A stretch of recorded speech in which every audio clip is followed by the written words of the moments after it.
What is going on, people? Welcome to the On a Level podcast, episode 35. We are here with NME. NME, how are you doing, boys? Yo, what's going on? What's up, Yes. I'm good. So first off, you man are all together. So what's the quarantine situation in Australia right now? You're allowed 10 people in the household now. Yeah. So you're allowed gatherings. Yeah. Small gatherings, yeah. Sick. So you man, have you? Is this the first time you lot have met up since, or? Nah, we've definitely not. Together. Yeah. Together, no matter what. Yeah. Yeah, I hear that still. Fucking when you dropped the No Reason track, I see that you had to film it all separately. What was that like? Like filming that all separate to each other? Oh, we actually filmed that like a couple months back. Yeah, we filmed that in February. Yeah. Oh, is it? Because I noticed in the video, none of you man are together. You've all got your separate shots. So is that what you plan to do in the first place anyway? Yeah. Okay. We planned for this. That was the idea. Yeah. Just trying to. Alright. Yeah, we planned for this video to let the fans kind of get a proper view of each artist instead of like having like 10 people in the one shot, and it kind of like takes the focus away from the rapper. Mm-hmm. So yeah, we decided to every verse we let the rapper do its thing, so that the fans and the viewers can get a proper insight and see what they're all about. I hear that still, because obviously a lot of videos you see just bare man in the back, and that's sick. Like I think it's sick when everyone brings the hood out, everyone's supporting the video. But I noticed that at the time, and I assume that was down to quarantine situations and whatnot.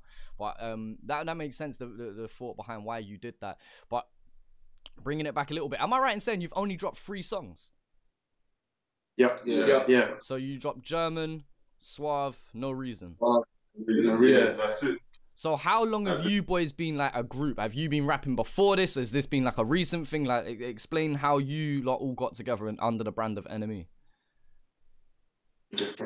Yo, we've all been making music individually, except for Sully, he's a footy player. But us 3 have been making music for years. Yeah. And one day Randy come to me saying that he wanted to form a group, which was around the time of German. And that's when we first became a group and started making music from then. Yeah. Yo. And I was just hanging around Tommy, like seeing what he does, seeing what he how he does things, and then just go from there. Yeah. And that's for like No Money Enterprise. No Money, we started that like 10, 11 years ago. Oh shit, so that's been around for a minute then. Yeah. Okay. We thought we'd bring it back, yeah. Yeah, it used to be called No Money Records. Yeah, No Money Records. Yeah. Okay, so we're from No Money Records. So what, is there a reason why you changed the name? Yeah, No Money Enterprise is like More catchy. Sounds better. Like Enterprise, when you think of Enterprise, you think of something big. Yeah. Mm-hmm. And when you say NMR, it doesn't really. NMR. It's like saying age. No, I hear that. It has a better catch to it. I agree with you there. All right, so you formed this group, and were you making music and not putting it out, or was like German the first track that you written, made, recorded, and put out? Yeah. That was the first one in, straight in. That's mad. So with one question I've been asking a lot of groups recently, and just about these groups coming out, is what genre of music do you make? Because some people would say Aussie drill, and I'm listening to the sound, and sonically it's not drill. And then some people are saying like poly rap, some people are saying tropical drill, and I'm like, what are we calling it? What would you call your music? I think just Aussie rap, eh? Yeah, Aussie rap. It's definitely not drill. Yeah, we're not drill. We do like Aussie hip hop rap. Yeah. Club bangers. That's what I found with the Australian scene. If you like rap with an Australian accent, apparently you're a drill rapper. But it's definitely not the case. Yeah. And that's the thing that confuses me, because it seems like now if you're in a group, or if you're from Samoa or Tongan or wherever you're from, all of a sudden it's drill, and I'm like, you listen to the sound though, and it's not drill. Like it has this Spanish Latina flavor, if anything. Like it's not, you know what I mean? Like so, it's interesting because all right, so you're calling it Aussie rap, but would you agree that there is still a different sound to say the people before, like Cursor and whatnot? Like Cursor has a different sound to what you make, but he's known as an Australian rapper. So is that still Aussie rap, but just with a different flavor? Like, I'm in the boat of, look, it is what it is. Not everything has to have a label, but then also I kind of contradict myself, because when we have people from the UK or people from the US looking into Australia and they're like, oh yeah, this is Aussie drill, it's kind of frustrating to hear that, because it's not drill, in my opinion, anyway. 100%. Yeah. Yeah, I'd say it's like Aussie rap with a twist. Yeah. Like, it's more so like German. I think all of our songs are kind of like club bangers, like dedicated to the clubbing scene. Because Suave had a little bit of a slower pace to it, but still had that kind of that style and that swagger about it. And then no reason. Listen, when RV come in coming in hot with a bang, listen, that is a different kind of feeling. I can't wait. I can't wait for that to be played. Because am I right in saying you've not performed that song yet? Nah, we have. Yeah. So we put a show on. Yeah, we put a show on this year in January for our community, and we wrote No Reason, but it's not the word No Reason that we put out. Right. For you guys, it was a different style, but we have performed it. Yeah. Okay. But am I right in saying that was before the crowd or any of your fans knew the lyrics to the song? Yeah. Right, so now what I want you to think about is when you get to a show and people know that now and they know that hook, they know the verses, I want to see that energy. Like, whenever you perform that, whether you're a fan or whether it's one of the boys from your team, send me the footage of that, because I want to see that shit go off, man. That definitely just feels like a moment right there. The footage when we performed it, like, people didn't know the words, but they were still vibing to it. Everybody was like, it was like they already knew the lyrics, but they didn't know the lyrics. There's probably only like little cousins and stuff shouting in the crowd. That's sick. With you boys, like, you've gained a following real quick. Like, am I right in saying you got about 30K on YouTube? Like, subscribers, you got like millions of hits on each song? Over a mil. Like, that's crazy in a short space of time. And I think even you boys would agree, after 3 songs to gain that much of a following, like, that's insane. Now, what do you put that down to? Why do you think you got such a quick following? It has something to do with German just being such a hit, and from us coming from Logan. I don't think anyone else came out of Logan with that type of hit, and we came with German, so there's something to do with that. Yeah, and also, like, just positive energy as well. Like, everything we give it 100%. Like, you can even hear it in our music. It's all energy. And I think people like that when they hear a song, they straight away vibe to it. So I think that's what attracted a lot of our fans. Okay, I'd agree for them. I'd agree with you there. I mean, the thing that's interesting to me is that there's different groups coming out of different parts of Australia, and after their first song, they're gaining hundreds of thousands of views. They're gaining thousands of followers, and I think it's sick. I think it's genuinely so sick to see people just coming out from their area, representing their area, making music, just having a good time with it. You know what I mean? Like, I think that's sick.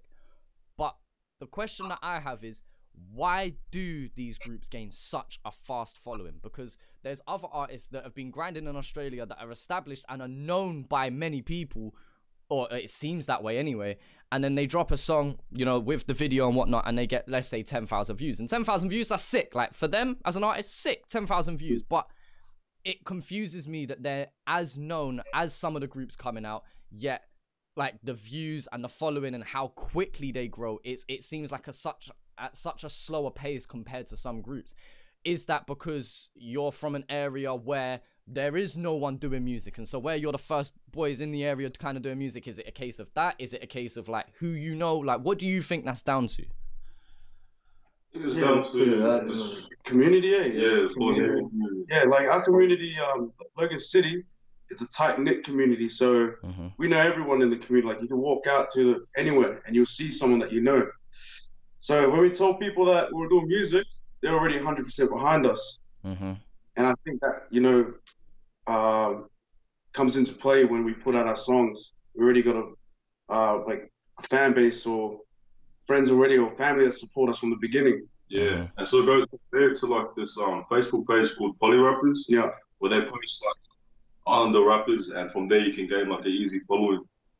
And if they like it, they like it. It's that type of stuff. That's sick. So in your area, do you have many resources? Do you have many studios and places to perform at, and this, that, and the other, or is it kind of sparse at the moment? I would say it's sparse. Like the studio that we're recording in is at one of the boys' rooms, and we've just done it up gradually. I mean, I think the closest studio you can find in the city, which is like 45 minutes away or something like that. Or Salisbury, which is like how far are you? 20 minutes, 15 minutes? Yeah, 15, yo. And especially coming from where we come from, like Logan City, especially for like the young artists that want to come up, like, you know, it's hard to get into studios because you gotta pay to get into these studios. So if you know someone has a studio, has a friend and all that, it makes it easier for them. But you know, it's rare to come across someone that has a studio. So when you do find that link, it makes your journey a whole lot easier. No, I hear you, man. I mean, it's different here in London. In London, there's just studio every 5 minutes walking down the road. Like, it's absolutely everywhere. You got different ones for different demographics as well, because there's some that are only for youth, like only people that are in school still. You got others that are the opposite. They're like, no, we ain't allowing no youngers in here. It's only like professional artists and this, that, and the other. But we've got a ton of facilities here. It's funny because myself, I was going to like professional studios and this, that, and the other, and then now the regular guy I go to, it's literally in a shed in his back garden, but like your man knows what he's doing, so I've always stuck with him. But that's like Tommy. Same thing. Yeah, because that was the question I was gonna ask. Tommy, you mix and master each track, right? Yeah. Do you have any hand in like the production side as well, or is it just mixing it? No, we just find the beats like off YouTube or wherever we find them, and then I just record the boys rapping on it and stuff. Mix their raps in it, EQs and stuff. But in saying that, man, we recorded German on like just a laptop and like $30 earphones, bro. And the UE boom. And the UE boom, man. Like, it's like cheap as, man. So it's like, and that turned out to be quite a professional like track in the end, with the video put together, etc., etc. Like, you packaged it well. Even the video was free. Yeah. Even the video. Shit. Who directed the video? Yeah, Cozy Boy, Chris.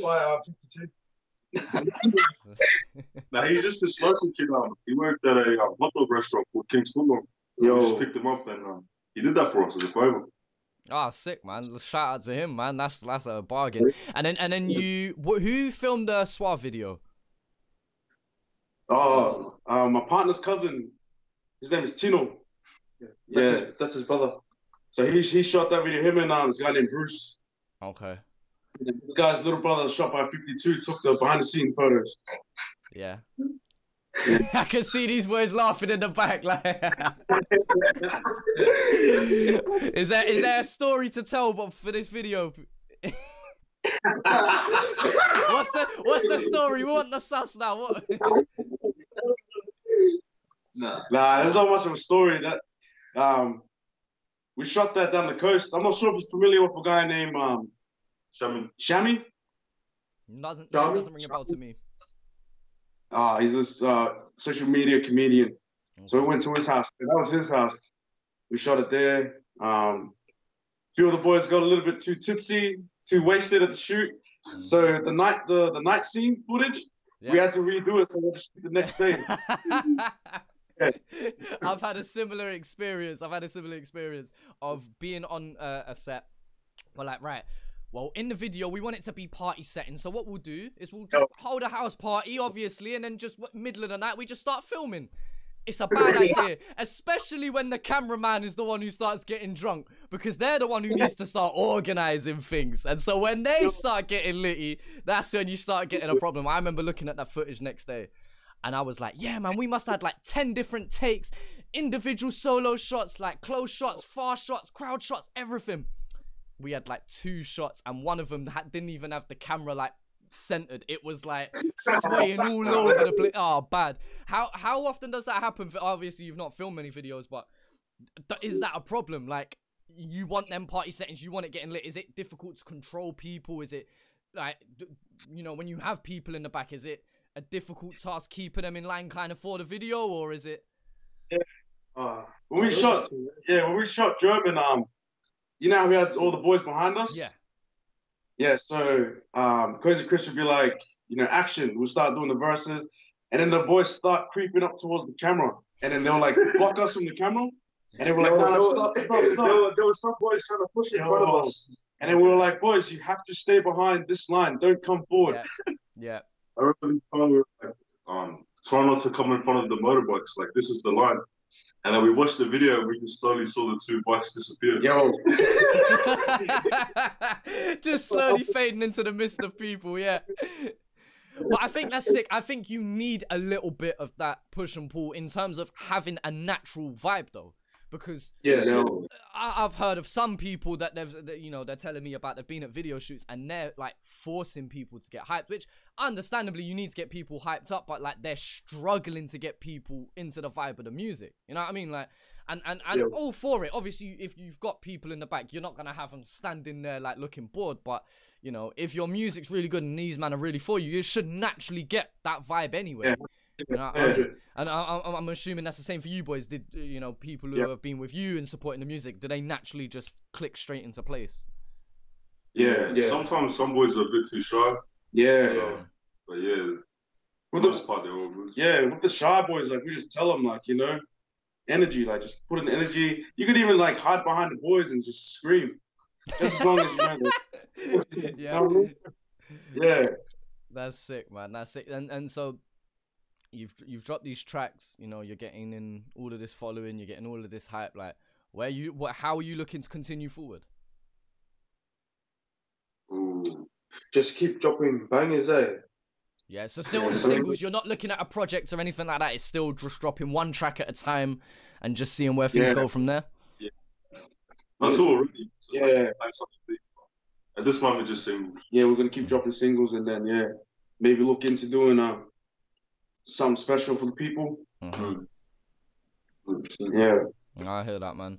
So you're gonna keep dropping singles, you're gonna keep gaining a following, and is it just music for now? Like, I know I speak to some people and you know they've only dropped a couple tracks, but they already have a vision for where they want to go, like with things like outside of music. Even some people are like already looking at, you know, getting into business. Some are looking into like teaching youngers. Some are looking into like building studios and things like that. Have you boys got any kind of plans along those lines, or is it just music for now?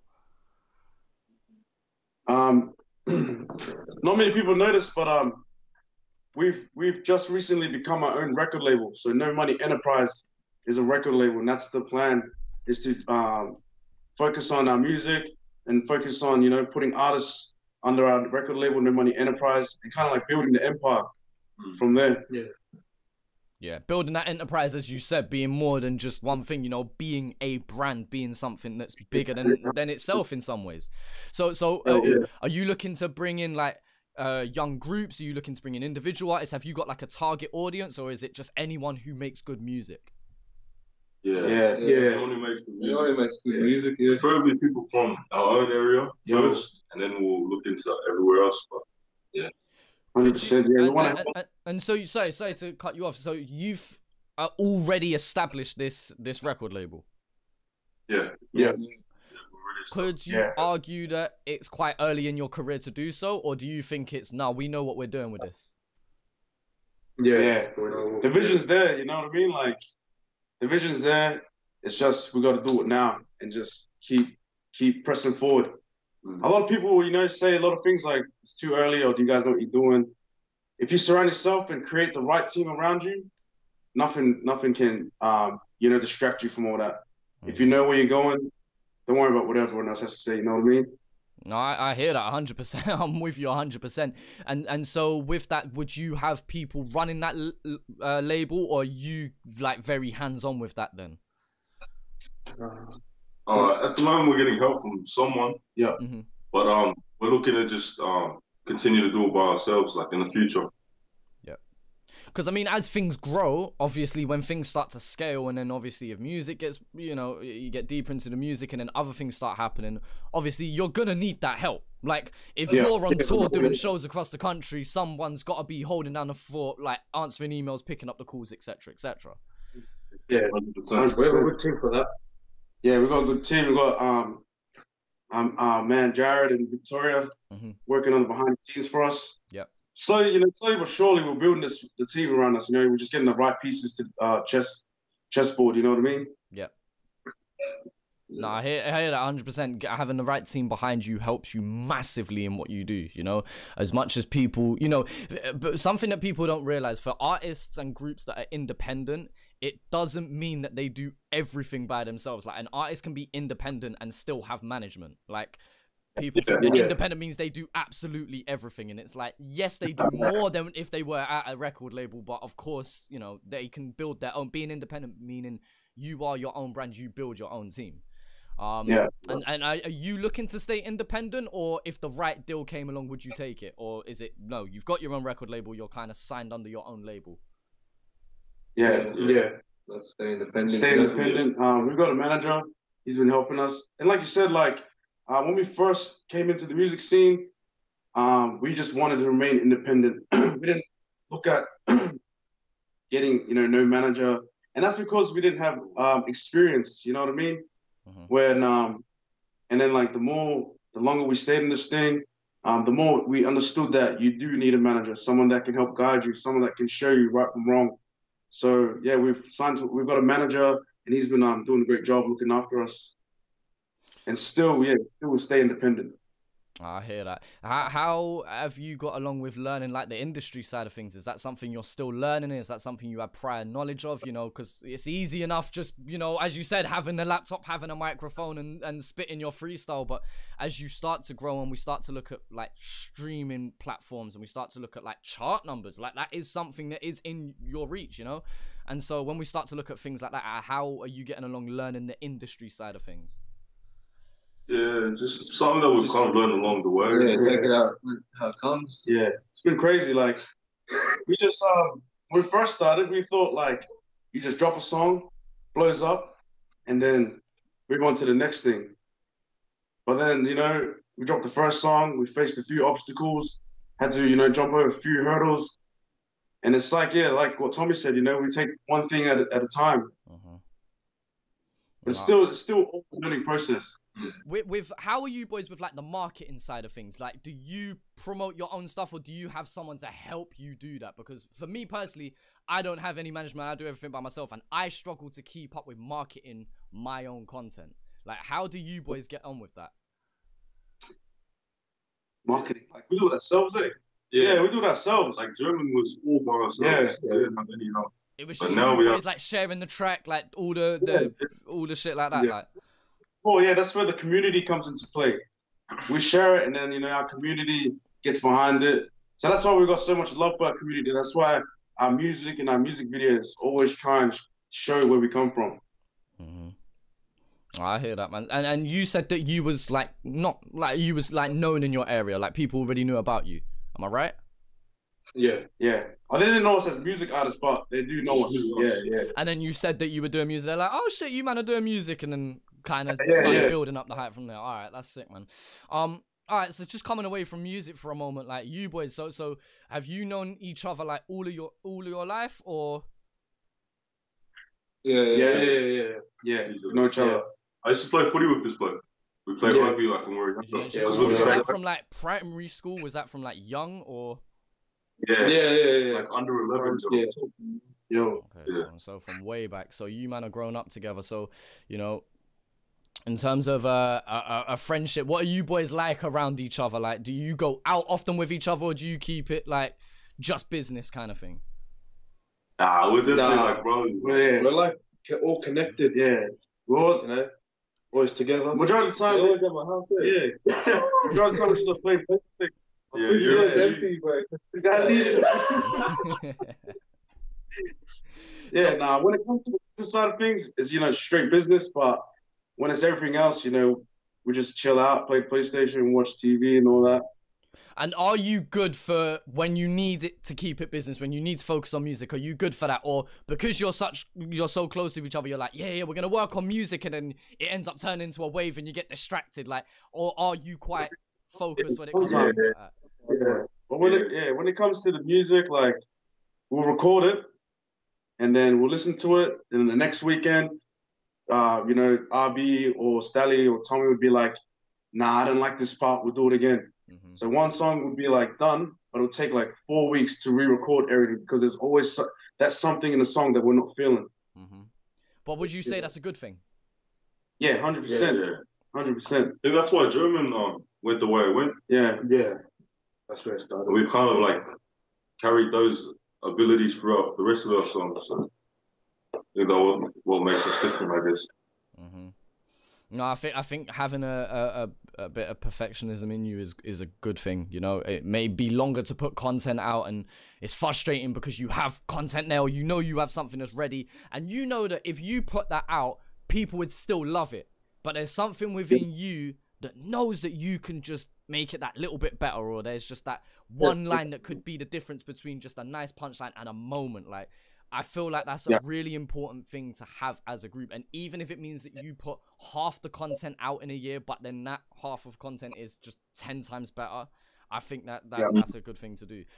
I mean, I was about to ask, like, how long does it take you to make a track in the end? Like, is it something that you can just do in a couple of nights, or does it take longer with the whole re-recording process? Yeah, I guess depends on depends on how long we take to write the verses. Depends on like if we like the sound that we recorded. It really depends. Like sometimes we could make a track in a day, but then it will take 3 weeks just to perfect it. Type of thing. Yeah. And when you write, do you write your bars beforehand, or do you kind of just freestyle when you're there on the spot? Because I know some people like to record like that. What's your recording process like? Yeah, all different. We always try and focus on writing the hook or the chorus first, and then we just like kind of work around that. Or the boys already have their verses already written, and then we try and write a hook that kind of relates to the verse. Oh, I hear that. So, you know, you've all got a different style. I'd say you're not a generic group, because some groups I listen to some groups and there might be 2 members in the same group that sound too alike for my liking. I'd like to say that you boys all sound different from each other. Even just your voices when you're rapping, you can hear the difference. Like, would you agree? Yo, 100%. Because we all derive from making different types of music. So like for example, Sully here, he just started rapping recently. So like he's more accustomed to the new era of rap. Where I started rapping when I was a bit younger, where I was writing to old school hip hop. Boom bap and stuff. Like all type of stuff like that. And we've kind of both transitioned into this. And Tommy and Randy, what about you two? No, we just grew up listening to like Tupac and that. So just rapping to like those West Coast beats. West Coast and stuff. Is that who you were influenced by then? Yeah, I feel like Tupac, Tupac influenced us to would be my biggest music thing. Does that count for all 4 of you? Just like Tupac straight all the way, or? No, I like Big L better than Tupac. Yeah, that's for me though. No, I think just legend. Like legend in hip hop. Yeah, he's like a legend, and it's like not even with the music about Tupac. It's just the way that he conducted business. You know what I mean? Like the way he held himself. Even when you watch his interviews, the guy was like a prophet, man. You know? No, and he was young, and he was young as well, and he was going to make his own record label as well. And then that thing happened with him. So rest in peace, Tupac. Yeah, rest in peace, Tupac. Still a legend. I know that you've shouted out a lot of UK artists in your music. Yo, big fans of the UK scene. Who are you boys following from the UK scene? Who do you like to keep up with?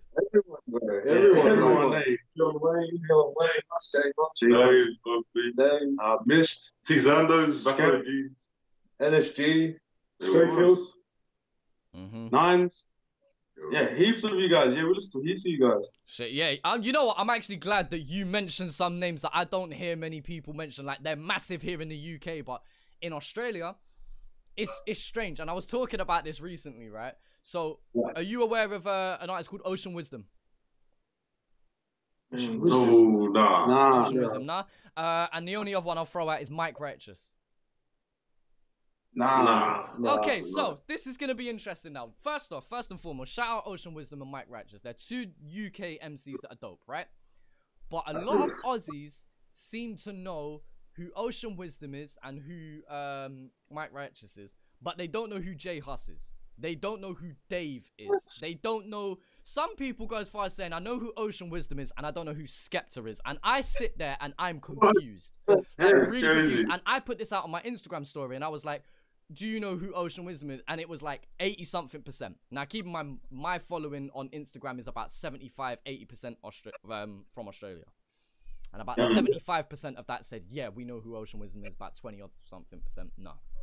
I said, do you know who Skepta is? And it was like literally around the same numbers. And I'm like, okay, let's put this one out then. Do you know who Jay Huss is? Less than 50% know who Jay Huss is. Now, for me, it's a really strange dynamic because when I speak to people from Oz or even New Zealand, they mention these really underground UK artists, but they don't mention the big names, which is what you would expect from an international standpoint. You would expect somebody from a different country to know the bigger names as opposed to the smaller ones. Like, for you, how did you guys find out about UK music? Probably like 2 years ago. Yeah, one of my boys like put me on to Skepta. The first song I heard from him was "It Ain't Safe." I think Skepta was my yeah. And I was like, oh shit, this Skepta dude's bad. And then the next dude after that was Stormzy, and then Mist, and then eventually just went down this whole YouTube channel of like listening to all these UK artists. Yeah. And then we picked out the ones that we liked. Yeah, because I mean, normally people's entry point to UK music is Stormzy or Skepta. Skepta being from an older generation of UK music, an older generation of grime, but obviously between his collaborations with like ASAP, and obviously him just pushing real hard to the American market anyway. And then you have Stormzy, who is just a different entity in himself. That obviously brings a lot of people in. Like, is there anyone like more underground that you know about, or do you kind of just follow who's kind of popping in the scene? Yeah, pretty much. I don't know. For me, I found out about UK music through do you know Sidemen? Like KSI? Yeah, you know how they make videos with JME sometimes. JME, yeah, shout out JME, man. So I found out about the UK scene. It was through JME. That's like sick. The grime scene. Yeah. Yeah. That's sick. And that was just about... Go on. Underground. Who would you consider as the underground UK artist? Like, well, it depends really, because, you know, it's strange when you're, you know, being in London, there's certain people that I would consider to be like quite big, but then looking at it as the UK as a whole, they're not as well known as I thought they would be. Vice versa, there's some people who like I'm surprised at how big they actually are. So underground, that's an interesting question, to be fair. I'm not sure how to define underground, because there's certain artists who I would consider underground, but then they hit numbers in the charts and they hit millions of views. Like, for you boys yourself, would you consider yourself still underground? I think so. Yeah. I think we're still underground. So you consider yourself underground, but if we look at the Australian scene as a whole, you're in the top 10% of like views and numbers. And I know numbers doesn't represent everything. I understand that, but you know, when we look at numbers, you're in the top 10%, let's say.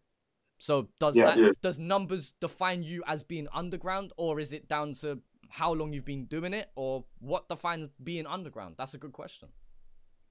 What defines being underground? I think we have full potential, that's why. And we're like, I think underground is like you've been making music for a long time and you're good at it, but you haven't got the shine and like loads. I think that's what underground is. Well, if that's the definition of being underground, then you man haven't been doing it that long, let's say. So then, you know what I mean? So it's I feel like that's an interesting conversation. I'd be interested to see how someone defines that, because I have a feeling also you could define it differently depending on what country you're from. Like, being underground in the US is probably very different to being underground in Australia. I think so. Like, that's an interesting one. How did you guys get into the, like, obviously we've spoken it before, how you have like that Spanish Latina flavor in your music. Why did you go with that style? Is it just stumbling across instrumentals and beats like that, or did you kind of know that you wanted that kind of sound? Yeah, that was actually an accident, because with German it was to a Mist type beat. Yeah. Yeah, And then I just stumbled across the beat on YouTube, and I just showed the boys, and we fell in love with the sound. Yeah, it was tough, man. Like the way the instrumental was put together, and then the sample. It was like when we first heard it, like we've never heard anything like it. Yeah, because I was interested because there's a few groups coming out with that kind of sound, and it was like, where are you boys finding this? Like, was it a type beat or is it a certain genre? Like, how did you find it? You said a mistype beat. Yeah, Mist. Yeah, Mist. We originally drum was written to a Mist type beat. So, you're familiar with Mist, right? Yeah, of course. Yeah, it was kind of like that Still Bangles feel. And then RB, he found the German instrumental. Yeah, I was just scanning YouTube, not looking for anything in particular, and I just came across that. Yeah. How often do you boys find yourself going down this wormhole on YouTube? You click on one video and then you end up going through God knows how many different artists, like literally into the hundreds of different types of beats. Like, are you quite selective with the beat? Has any of you picked a beat and gone, I like this, and then maybe somebody else has gone, no, I'm not feeling that? Or how do you go about it? All the time, man.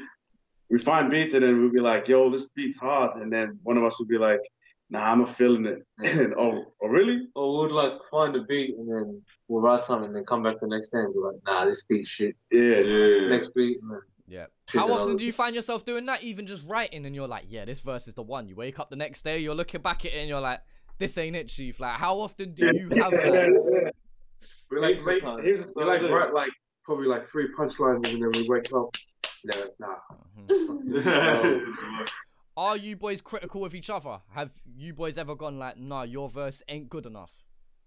Yeah, 100%. We're 100% with each other. Yeah, it's like you have to give that that feedback to the boys because you don't want them to put out something that you know that they're better at. You know what I mean? Like you know that they can write better, so you have to give that, and it's just up to the person. Like they have to remember it's positive feedback. It might come across as like, oh, this guy's just picking on me, you know. But it's because we see you doing better. We see you writing better. And you're all comfortable being able to say that, like you're all comfy with being like, nah, come on, like my brother, you can do better than that. Yeah. I think that's important to be able to do that without feeling away, man. I feel like that's a very important thing. How are you boys like that? Are you like that in general? Like even down to, have you ever, I don't know, like one of the boys turns up wearing something and you're able to dig him out like, what the fuck's this? Or, you know, the fact that 2 of you started pointing, that's bad. Nah, you're bad. Like, are you boys able to banter with each other like that? Yeah, all the time. All the time, even like just in the studio, we always like teasing each other and shit like that. It just makes studio time fun, you know. You can't always be serious because if it's too serious, it gets boring. I hear that. So with you boys being able to be honest with each other, let's go through a couple of scenarios here. Who's the late one? Who's always the one to turn up the latest? Hey, Stanley, it ain't looking good for you, bro. Like 3 men pointing towards you. All right. Who's the one? Go. So if we have someone like saying we got a meeting at this time, you guarantee this guy to wake up late. You guarantee this guy to rock up late. Okay. Who's the one who's always wanting to get food? Who's that guy who's always like, oh, can't we go grab a munch? Like, who's Oh, man. Hey, eating a good food is important. A man can't go for his working day without eating good. Who's the one who always gets wasted? Who needs their head being pulled out of a toilet? I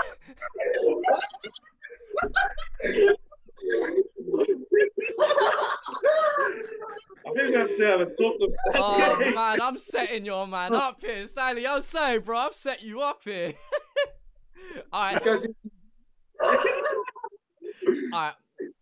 Who's All right. So you 2 of you have played football with each other, right? So RB and Stanley, you play football with each other, right? Yeah, back in the days. Who's got the techers? Who's the better player then? Yeah, this one. You gotta give him that one. All right, so who's the most physically active out of you lot? Are you all physically active or? Yeah, we're all physically active. And everything. It's actually like it's actually Now me and this guy, we always train together. Okay, sick. All right, and last couple that I'll do. Who's the one who's always chatting to a girl? Whenever you boys are out, whenever you're at a function, who's always chatting to a girl? The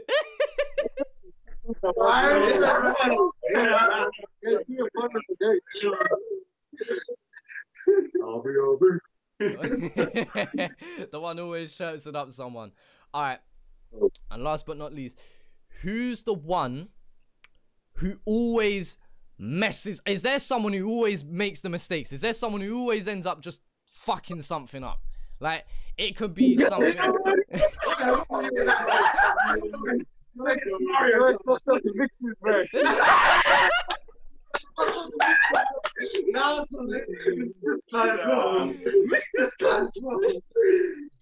Oh shit! But through all of it, it's like it's all love though. At the end of the day, like it's kind of. Do you boys have one of them things like you can say shit like that to each other, but nobody else can say it about you?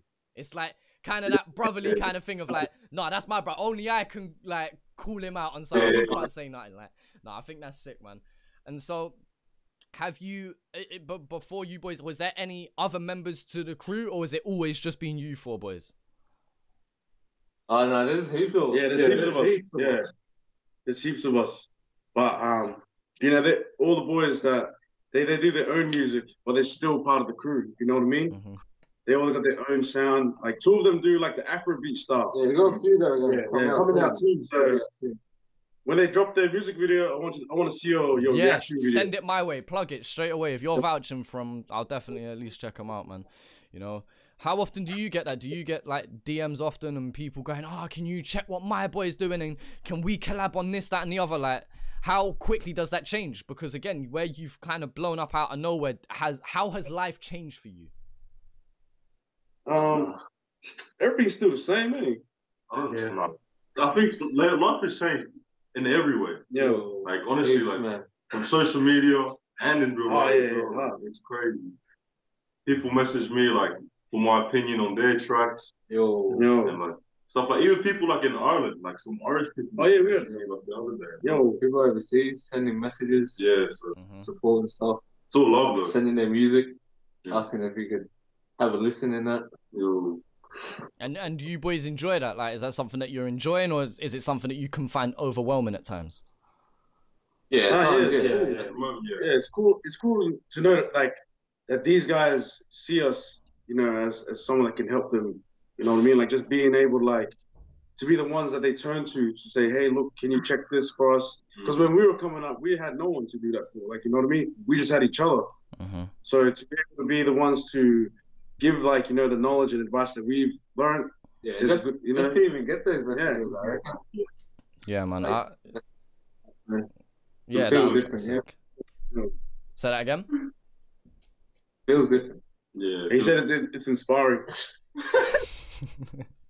It's cool. Nah, I think, you know what? I think it's sick when people are always like, oh yeah, like your shit's amazing. Can you check out my stuff? And you know, can you share like my freestyle, or can you give your thoughts and opinions? But do you ever find that it just gets too much? Like you can't keep up with the DMs. You can't always, you know, like you've not always got the time in a day to do that. Like, do you do your best with doing that, or do you like to keep your distance from social media? Yeah, just try our best. Yeah, just give try your best. Try to attend to everyone as much as you can, but they gotta remember, like, you know, we got our own stuff we gotta focus on as well. You know, we can't be spending time watching everyone's music videos. I mean, we'd love to do it, you know what I mean? But we try and give help here and there. But remember, like at the end of the day, we gotta like focus on what we gotta do as well.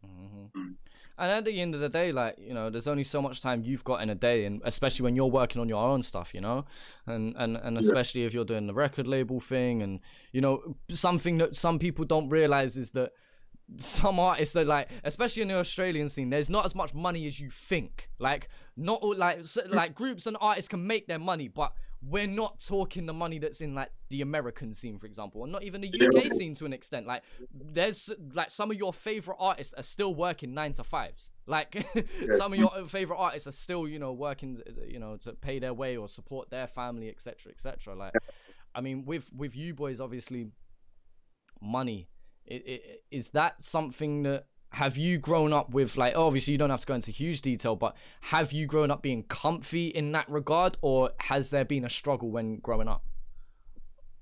Yeah, it was always a struggle. Yeah, definitely a struggle. Waking up to no food in the fridge. I mean, that's another factor. Like shopping first in one day. Yeah, like growing up, like everyone has their own, struggle, their own battle. And like, growing up especially in Logan City, growing up, it wasn't always. Nah, I never struggled, bro. Yeah. It wasn't always, yeah, growing up, like it wasn't always sunshine and rainbows and that. We just made do what we had, you know what I mean?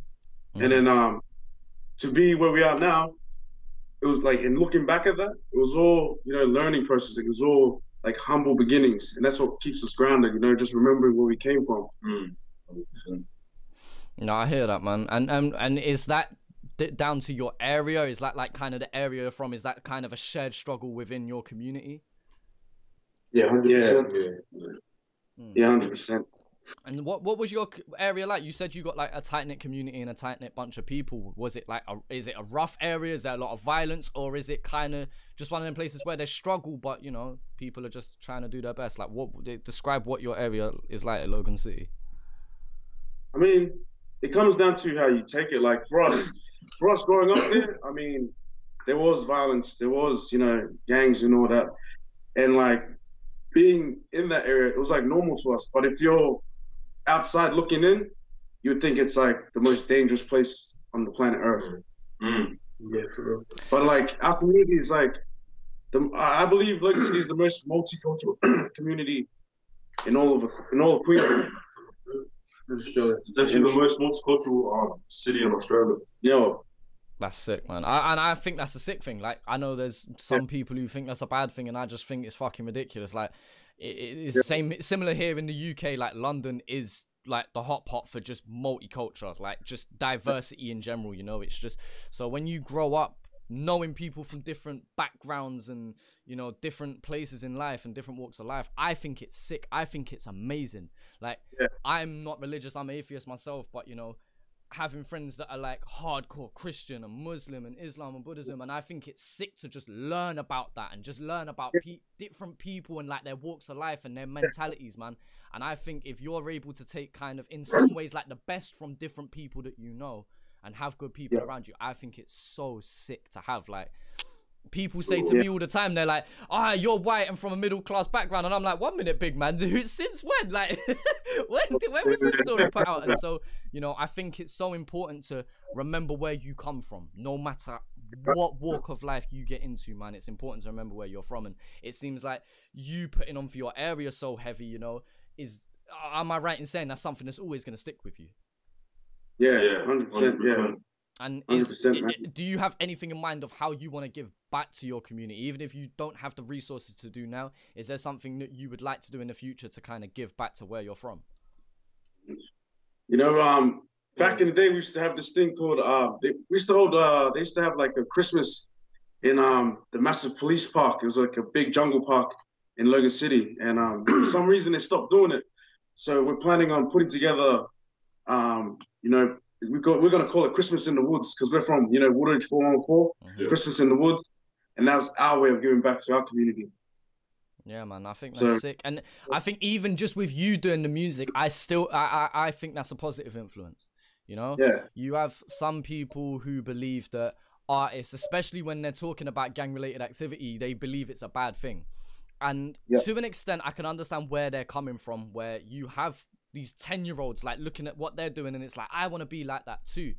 But ultimately the perspective that I have on it is this: I grew up listening to gang-related activity music, you know what I mean? Like, I didn't go out and do a madness because I knew the difference between right and wrong, like that. And even down to, I was lucky enough to not mix in with certain crowds, and because it's one of those things where getting into it is easy, getting back out of it is not as easy as people think. It ain't as easy as just distancing yourself from a certain group of people, especially if they're oldest to you and you're young. Like, you know, you're 15 years old and you're listening to man in their late 20s, early 30s and what they're doing, and they've been about in this game for years. And, you know, it's not so easy to just walk away from that.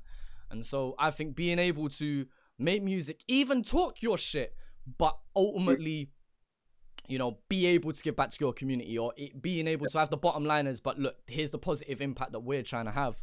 I feel like that's a massive thing, and I think it's a positive thing because, yeah, you do get some people that may argue that, oh, they were influenced by music. I believe if they're going out and doing a madness, they were going to go and do a madness anyway. A song by NME or 1-4 or HP Boys isn't going to be the reason that they go out and do this madness. Like, the struggle and the poverty and whatever the reason is of where they're from is the reason why they're going to go and do this. Like, have you ever copped backlash for, what you're doing is bad and it may be a bad influence for young people? Have you ever been, like, a vocal point for that, or have you been able to avoid that for the most part?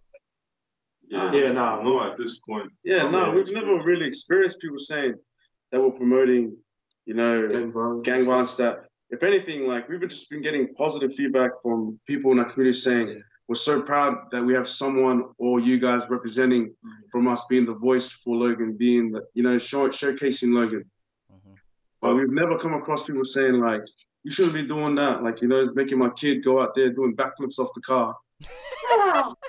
Don't do that anyway, you know what I mean? Yeah, no, I hear you, man. I hear it. Like, and so continue to have that positive influence. Continue to fucking just do your shit, man. Because I think people are gonna look at that, and even if it isn't now, like whether it be months or years down the line, there's gonna be people that realize what you doing is, like, what you man are doing is sick. Like, and I hope you boys are managing to keep that up. Like, what is as we start to wrap up here, like, what's like a leaving message? Like, is there anything that you want to leave people with? Is there anything you want to plug? Like, what's your message to the people, man? Nothing. Stelly. Right? The spotlight's on you, my brother. Well, to speak for all of us, the wolf on the hill is not as hungry as the wolf club. That's the quote of the day. Quote of the day. And also, I want to shout out to Chazza for having us on this podcast. Shout out to Logan City. Shout out to Jared and Victoria for setting this up. Yeah. Who else? Shout out to King's Fulong. Shout out to Colin Leota. Colin says, thank you for pronouncing his name right. Yes. You got his name right. Yeah, Colin smashed that still. Yeah, and shout out to everyone that, you know, that listens to us from all over the world. And the reaction to the boys and that. We appreciate you guys.